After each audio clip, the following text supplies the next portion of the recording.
Power of Intention by Wayne W. Dyer। अगर आपसे कोई पूछे कि इंटेंशंस क्या होते हैं, तो शायद आप भी वही जवाब देंगे जो ज्यादातर लोग सोचते हैं, और वो ये है कि इंटेंशन का मतलब है किसी काम को करने का मजबूत इरादा। लेकिन रियलिटी में इंटेंशन सिर्फ इसी चीज तक लिमिटेड नहीं है। इसका वजूद इससे कई कदम आगे तक है। लेकिन कहां तक? इन्हीं सवालों के जवाब समझते हैं कि कैसे किसी भी गोल या टारगेट को हासिल करने के लिए यूनिवर्स में कई खास फैक्टर्स होते हैं जो हमें हमारे टारगेट तक लेकर जाते हैं। लर्निंग, स्ट्रॉन्ग इंटेंशंस के बल पर आप अपना हर काम पॉसिबल कर सकते हैं। अगर हम अपने आसपास देखते हैं तो पाते हैं कि यूनिवर्स में ऐसी कई सारी चीजें हो रही हैं जिसे करने वाला हमें दिखाई नहीं देता। चाहे वो समंदर के अंदर लहरों का उठना हो, या फिर तपती धूप में तालाब के पानी का भाप बनकर उड़ना, या फिर जब हम एक स्पर्म के रूप में थे तब हमने करोड़ों बाकी स्पर्म्स के साथ रेस लगाकर उसमें जीतकर इस धरती पर कदम रखा हो। ये सब बिना स्ट्रॉन्ग इंटेंशंस के पॉसिबल नहीं है। यूनिवर्स की हर घटना के पीछे कुछ ना कुछ इंटेंशंस होती है, इसीलिए लहरों का उठना उनके इंटेंशन में है। अब जैसे दुनिया की हर चीज में अपनी इंटेंशन की पावर होती है, वैसे ही हमारे अंदर भी इंटेंशन की ये जबरदस्त पावर पाई जाती है। एक बीज को जब हम देखते हैं तो उसे देखकर हमें यह अंदाजा कभी नहीं लग सकता कि वो आगे चलकर एक विशाल पेड़ का रूप लेगा। वैसे ही इंटेंशन की पावर जो हम सब में मौजूद है, वो हमें ऐसा बना सकती है जिसके बारे में हम इमेजिन भी नहीं कर सकते हैं। सिर्फ एक चीज जो हम इंसानों के रास्ते में रुकावट बनकर खड़ी हो जाती है, वो है हमारा ईगो, जिसके चलते हम अपने इंटेंशन को उस तरह से काम नहीं करने देते हैं जिससे हम अपने बेस्ट फॉर्म में आ सकते हैं। एक बार अगर हम अपने ईगो को साइड में रख दें और इंटेंशंस को अपना काम करने दें, तो हम अपने ट्रू पोटेंशियल की ओर जा सकते हैं।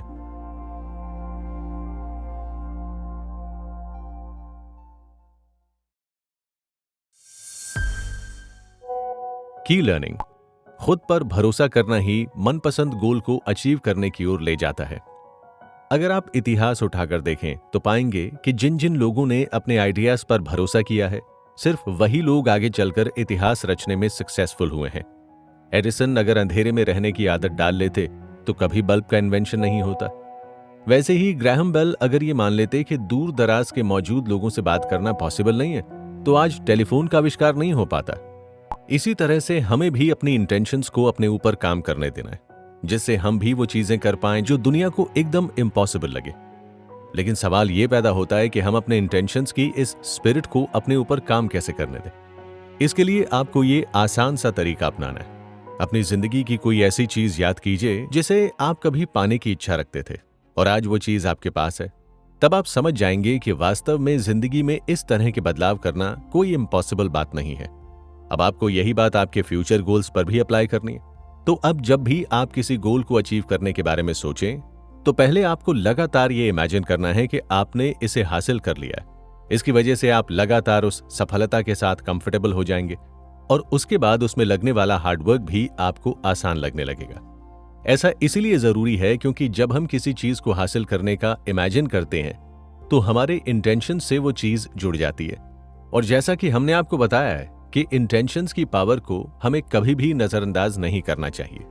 ये इंटेंशंस हमें आखिरकार उस गोल तक लेकर जाते हैं। इसका सबसे बड़ा एग्जाम्पल हमें राजस्थान की कुछ ट्राइबल कम्युनिटीज के एक अजीबोगरीब डांस के जरिए मिलता है। संत जसनाथ जी को मानने वाली ये कम्युनिटी अपने आप को आग से बिल्कुल दूर नहीं रखते, और जब भी किसी खास दिन पर कोई फंक्शन होता है तो ये कम्युनिटी के लोग आग के अंगारों पर डांस करते हैं। ये बात आप और हमारे लिए बहुत हैरान कर देने वाली हो सकती है, लेकिन उनके लिए वो इस बात में इतना भरोसा कर चुके हैं कि इस पर उन्हें कोई भी डाउट नहीं है। तो ये है विश्वास की ताकत। ये विश्वास हमारे इंटेंशंस को जगाता है और वो इंटेंशंस फिर हमें हमारे गोल्स तक पहुंचाते हैं।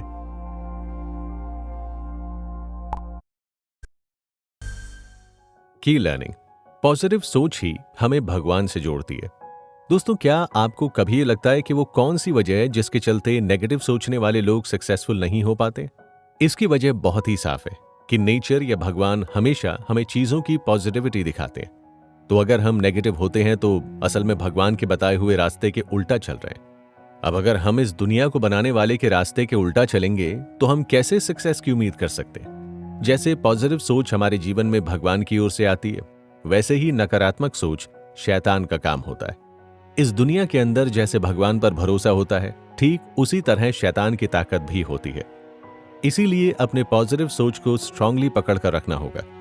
यही एक तरीका है जिससे आप अपने उस गोल तक पहुंच सकते हैं। आप किसी भी धर्म ग्रंथ को उठाकर देख सकते हैं, उसमें एक चीज लगभग सब जगह मिलेगी, और वो ये कि जो आदमी जैसा सोचता है और जैसे विचार रखता है, वो धीरे धीरे वैसा ही बनने लगता है। और ये बात बहुत हद तक सही भी है कि हम जिस तरह के विचार रखते हैं, आगे चलकर उसी तरह की एनर्जी को अपनी ओर अट्रैक्ट करते हैं। अगर हम लगातार अपने आप को एक गरीब आदमी के तौर पर देखेंगे, तो धीरे धीरे हमारी लाइफस्टाइल से लेकर हमारा माइंडसेट भी वैसा ही होने लगेगा। हम जिंदगी में रिस्क लेना बंद कर देंगे, और थोड़े समय बाद हम देखेंगे कि हम सही में वैसे ही बन चुके हैं जैसा हम सोचते हैं। सबसे इंपॉर्टेंट बात तो यह है कि हमारी पॉजिटिव सोच यूनिवर्स में जाकर डबल बनकर लौटती है। वैसे ही हमारी नेगेटिव सोच के साथ भी होता है, वो भी डबल बनकर ही हमारे पास लौटती है। तो अपनी सोच को जैसा रखोगे, भगवान भी आपको उसका डबल बनाकर देगा।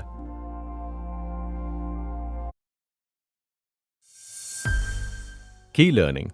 भगवान के बताए रास्ते पर चलना ही हमारा अल्टीमेट गोल है। एक सवाल जो हम सब ने कभी ना कभी अपने आप से जरूर पूछा है, एक ऐसा सवाल जो हजारों सालों से ह्यूमन सिविलाइजेशन को परेशान किए हुए है। यही सवाल हमारे इतने ग्रंथों के पीछे की वजह भी है। ना जाने इसे समझने के कितने अटेम्प्ट्स किए गए हैं, लेकिन अभी तक हम इस बात को लेकर कंफर्म नहीं हो सके हैं कि इस सवाल का जवाब क्या है। वो सवाल है, हमारी जिंदगी का मकसद क्या है। न जाने कितनी बार आपको रात में नींद नहीं आती होगी, और उस रात में अपने आप से आपने ये सवाल पूछा होगा कि आप अपनी जिंदगी के साथ क्या कर रहे हैं। क्या यही वो चीज है जो आपको करनी चाहिए, या फिर क्या ये सभी चीजें आपसे कोई बाहरी ताकत करवा रही है जिसे हम भगवान का नाम देते हैं। तो अगर हम ये कहें कि इस सवाल का जवाब आज आपको पूरी तरह से मिल जाएगा, तो ये बिल्कुल गलत होगा। दरअसल ये सवाल अपने आप में ही एक अधूरा सवाल है। वास्तव में हम सभी भगवान के ही अंश हैं, यानी कि हम सब भगवान के मकसद का ही एक हिस्सा हैं। अब ईश्वर का जो भी मकसद है, उस मकसद को पूरा करना ही हमारा गोल होना चाहिए। अब आप पूछ सकते हैं कि वास्तव में क्या ईश्वर का भी कोई मकसद है? क्या उसे भी कोई चीज पूरी करनी होती है? तो जवाब है, ईश्वर का मकसद है देना, यानी कि गिविंग। प्यार से लेकर शांति तक ये सब चीज हम सब के दिलों में देना ही भगवान या ईश्वर का काम है। उनका काम है हम सब के अंदर शांति की लहर को ले और एक प्यार के समंदर को हमारे दिल में जगाए। तो अगर ईश्वर का काम प्यार और शांति देना है, तो क्या हमारा मकसद भी वही नहीं होना चाहिए? इसका मतलब है कि हमें अपना मकसद खोजने के लिए कोई अलग से एफर्ट लगाने की जरूरत नहीं है। हमारा मकसद वही है जो हमारे बनाने वाले का मकसद है, और अगर हम अपने उस मकसद पर लगातार काम करते रहते हैं, तो हम अपने आप ही अपने गोल तक पहुंच जाते हैं।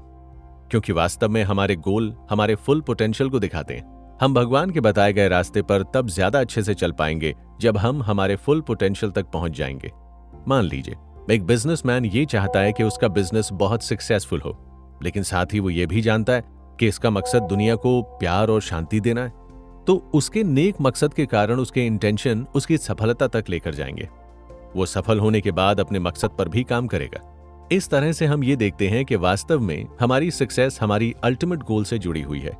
लेकिन इस पूरे रास्ते के दौरान एक चीज सबसे ज्यादा जरूरी है, वो है अपने आप से प्यार करना।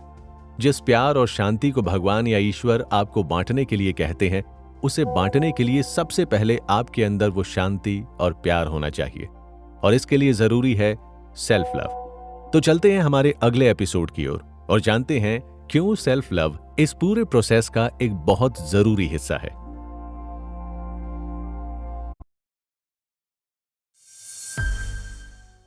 की लर्निंग। स्पिरिचुअलिटी समझाती है, सबसे पहले अपने आप से प्यार करो। आप अपने आप से कितना प्यार करते हैं? हम सब किसी न किसी रूप में अपने किसी न किसी पार्ट को नापसंद करते हैं। हम चाहते हैं कि काश हम वैसे ना होते। हमें हमारे अंदर की कमी पहले दिखती है, लेकिन इसके बावजूद हम दुनिया के सामने इस तरह से बिहेव करते हैं जैसे हमारे अंदर कोई कमी नहीं हो। तो क्या ईश्वर हमसे यही चाहता है? जी नहीं, भगवान नहीं चाहता है कि हम हमारे पोटेंशियल पर भरोसा करें और अपने आप से प्यार करें। और अगर हमारे अंदर कोई कमी हमें नजर आती है, तो वास्तव में उस कमी को देखने की आंख भी हमें भगवान ने ही दी है, और उस कमी को हटाने की ताकत भी हमें भगवान ही देता है। लेकिन इस पूरी प्रोसेस के दौरान हमें अपने आप से नफरत नहीं करनी है। बल्कि उस कमी को अपने रास्ते से दूर हटाना है। जैसे कि महात्मा गांधी कहा करते थे कि हमें पाप करने वाले से नहीं, पाप से नफरत करनी है। ये चीज हमारी इस स्पिरिचुअल जर्नी के लिए बहुत जरूरी है। वास्तव में हम भगवान का ही एक हिस्सा है, हम उसी का एक अंश है। तो हम सबकी कैपेबिलिटी अनलिमिटेड है। हमारे अंदर इतना पोटेंशियल है जितना हम सोच भी नहीं सकते। हम हर उस चीज को अचीव कर सकते हैं जिसके बारे में हम सोच सकते हैं। ऐसा इसीलिए है क्योंकि हमें उस भगवान ने अपने आप के हिस्से से बनाया है। हमारे अंदर उस ईश्वर की क्रिएटिविटी और एबिलिटी है। और जब हम अपने आप पर डाउट करते हैं तो वास्तव में हम भगवान की एबिलिटी पर डाउट कर रहे होते हैं। और आप इतना समझ सकते हैं कि जब हम अपने आप को भगवान से दूर कर लेते हैं तब हम अपने वास्तविक पोटेंशियल से दूर हो रहे होते हैं। लेकिन ऐसा आप कर सकते हैं। कैसे आप अपने आप को प्यार कर सकते हैं? इसके लिए आपको कुछ आसान सी टेक्निक्स का इस्तेमाल करना है। सबसे पहली तकनीक है कि आप हर दिन शीशे के सामने खड़े होकर अपने आप से कहेंगे कि आप खुद से प्यार करते हैं। कुछ लोगों को लग सकता है कि इससे आपके अंदर ईगो जागेगा, लेकिन वास्तव में आप भगवान की बनाई गई उस चीज से अपने प्यार की बात कर रहे हैं। ये चीज वास्तव में आपको ये बताती है कि आप प्यार से भरे हैं। और जब आप अपने आप को ये बताते हैं कि आपके अंदर प्यार और शांति भरी हुई है, तो आप उस प्यार और शांति को बाकी लोगों को भी दे सकते हैं। इस चीज से आप अपने इंटेंशंस की पावर को अनलॉक कर देते हैं। और हमने आपको पहले भी बताया था कि एक बार जब आप अपने इंटेंशंस की पावर को अनलॉक कर देते हैं तो आप अपने ट्रू पोटेंशियल तक पहुंच जाते हैं।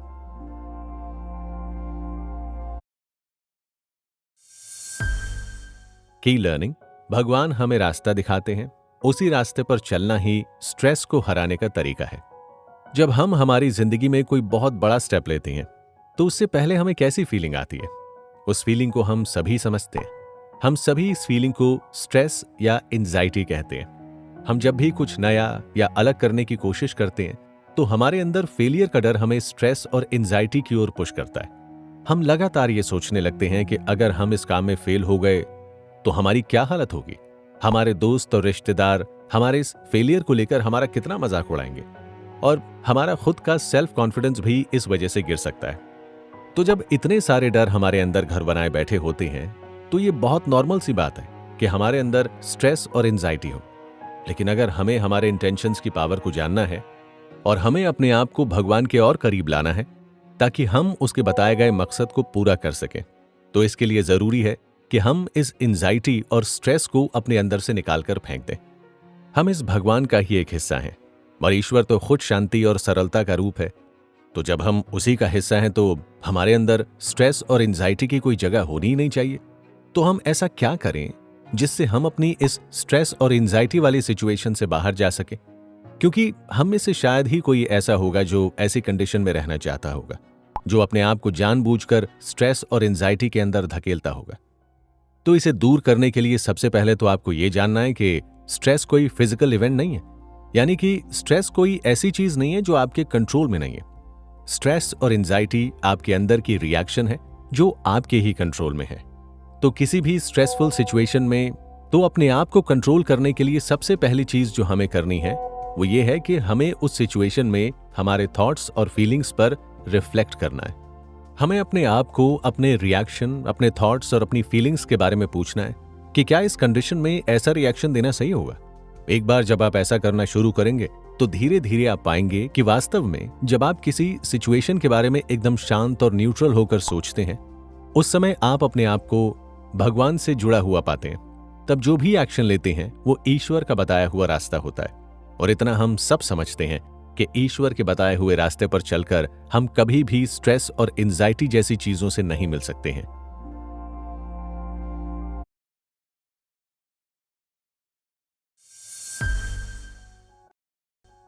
की लर्निंग, हम खुद जैसे होते हैं वैसे ही लोग यूनिवर्स हमारी तरफ भेजता है। आपके साथ ऐसा कितनी बार हुआ है कि आपने किसी क्लोज फ्रेंड पर बहुत ज्यादा भरोसा किया हो, लेकिन कभी ऐसी सिचुएशन आई हो जिसमें उसने आपका भरोसा पूरी तरह से तोड़ दिया। उस समय हम लोगों पर भरोसा करने से डरने लगते हैं। तो कई बार ऐसा होता है कि हम गलत पार्टनर्स चूज करते हैं और वो आपको उस तरह से सपोर्ट नहीं करते जिस तरह से आप चाहते हैं। तो अब इसे बदलने का समय आ गया है। लेकिन बदलने से हमारा मतलब उन लोगों से नहीं है जो आपकी जिंदगी में है, बल्कि आपको खुद को बदलने की जरूरत है। बहुत बार जब हमारे साथ कुछ ऐसा होता है तो हम सारा दोष उन लोगों पर लगा देते हैं। लेकिन अगर आप चाहते हैं कि आपकी जिंदगी में सही लोग आएं, आप सही लोगों के साथ दोस्ती करें, तो उसके लिए आपको खुद बदलने की जरूरत है। इसका मतलब है कि यूनिवर्स आपको वैसे ही लोग भेजता है जैसे आप खुद हैं। अगर आप खुद लोगों को धोखा देने के लिए तैयार रहते हैं, तो आपके पास भी वैसे ही लोग आएंगे जो दूसरे लोगों को धोखा देने के लिए तैयार रहते हैं। हमारा शरीर एक ट्रांसमीटर की तरह हमारी वाइब और पर्सनैलिटी को निकालता है, और ये पर्सनैलिटी जब बाकी लोगों तक पहुंचती है, तो जो लोग इससे रेजोनेट करते हैं, यानी कि जिन लोगों को आपकी पर्सनैलिटी उनसे सिमिलर लगती है, वो लोग आपसे अट्रैक्ट होते हैं। और इस तरह से आपने देखा होगा कि एक ऐसा फ्रेंड्स का ग्रुप जो काफी लंबे समय से एक साथ रह रहे हैं, वो वास्तव में कई सारी चीजों को लेकर एक ही तरह सोचते हैं। यही सब चीज पार्टनर्स के केस में भी होती है। तो इसका मतलब यह है कि आगे से अगर आप चाहते हैं कि एक खास तरह के लोग आपकी जिंदगी में आए, तो आपको खुद के माइंडसेट को उसकी तरह करना है। यही एक तरीका है जिससे यूनिवर्स आपके पास ऐसे लोगों को भेजेगा जैसा आप चाहते हैं।